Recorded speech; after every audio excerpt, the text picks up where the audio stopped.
Hello, this is Volkmar, Völzke, success strategist, mentor and coach, and welcome to this video episode.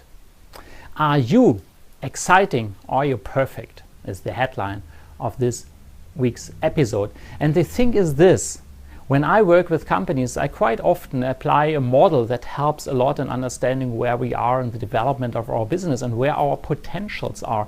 And this is very relevant for you. So I encourage you to listen for the next 3, 4, 5 minutes to this, and it might give you very good ideas on how you can develop your business and how specifically you can do this. So if you just have these two dimensions, the one is the enthusiasm, that's the vertical, the enthusiasm in your company, in your business. How enthusiastic are you and your people, and really each day and rocking and rolling and really driving the business forward, crushing it each day. And on the other hand, the other dimension, you have the operational perfection, operational performance levels. So really we are very, very good in productivity, etc.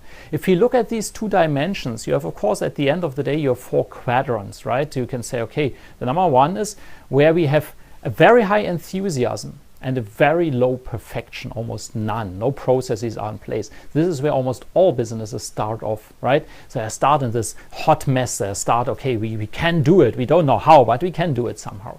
This is all good. That's all great, because this is why things are created.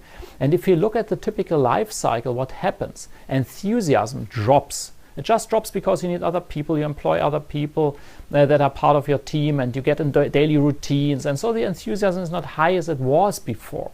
The big risk is now that it just drops without any replacement. That's why businesses get out of business at the end of the day.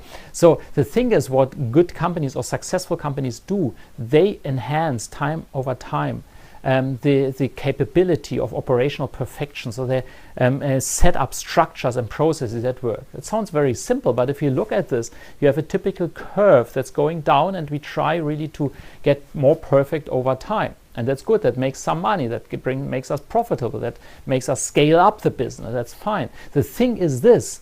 If enthusiasm goes down and down and down, we have, at the end of the day, we have, first of all, we don't tap into the full productivity potentials that we would have with fully enthusiastic people. Number 2 is we also risk to get out of business, because at the end of the day, we become so perfect, so boring, that we hardly find good employees, and so the performance also goes down. And when you're talking about what is our meaning in life, etc., then think of, is it really fun to work in an organization like this? But that's more another aspect, but I find quite important. So the thing is this: if you want to thrive with your team and your business also in the future, the thing is how to bring up this enthusiasm, and considering also that we have operational performance to increase. So there are 3 key ideas. As always, I give you 3 key ideas that you can apply immediately, that are actionable. So number 1 is you need to clarify why it is important at all, why it is important to bring up enthusiasm. And this is very often a topic of clarity within the organization. Some leaders are really not clear to say, it's okay as it is, it's okay. So they settle in mediocrity at the end of the day. And I don't mean it judgmental, I mean it's a pity. It's something we are there, and we could do more, but why should we be enthusiastic? It's okay like it is, right? And this is not enough, I find. That's not enough. You can do more. So clarity about why we should be enthusiastic. We have maybe a great mission. We have something that we really are fighting for. Each and every business that sets out to do something is founded based on some belief that they can change something and make a positive impact. So get back to that. Why are you there? I'm very passionate about this, and you could be and should be, I think, too. The number 2 is resolve the conflict that many people see between perfection and professionalism and enthusiasm. I think if we are enthusiastic, we are not professional, we are not serious. There's nothing further from truth. The best organizations, the best companies are enthusiastic and very, very good at what they are doing.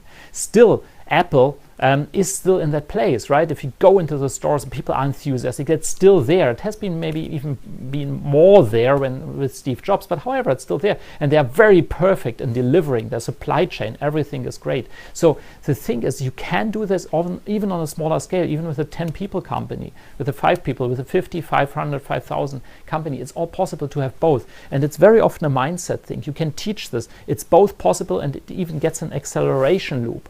More professionalism leads to more fun, leads to more enthusiasm, and so on and so forth. And there's also the opposite, the downward spiral, which quite a few businesses are in. Yeah? So they are not really professional. That's why they get less and less enthusiastic. So at the end of the day, it goes down and down and down. So it's number two. Number three is, honestly, speaking very frankly, for this raising enthusiasm and getting in a new level, you need external help.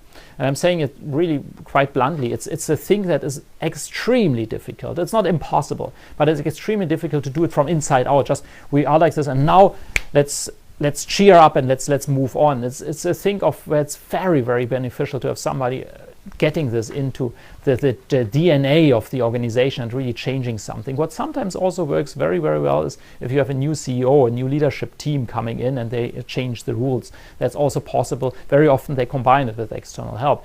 I'm just very honest with this topic because I see many businesses trying for too long just to do it by themselves. And then it's very quick, very easy if somebody externally comes in to change and to turn it around. So be open for this. Be open for getting new perspectives in whichever format. There are completely different formats, but to get this fresh perspective and say, okay, yeah, we can do more, and here's somebody a bit challenging us, pushing us, right? So these are the three topics. I hope that helps. Apply them from tomorrow, and you get on this curve up and get more enthusiasm, and by this also more operational perfection. So this was it for today. Quite an enthusiastic topic, I find. I hope that helps.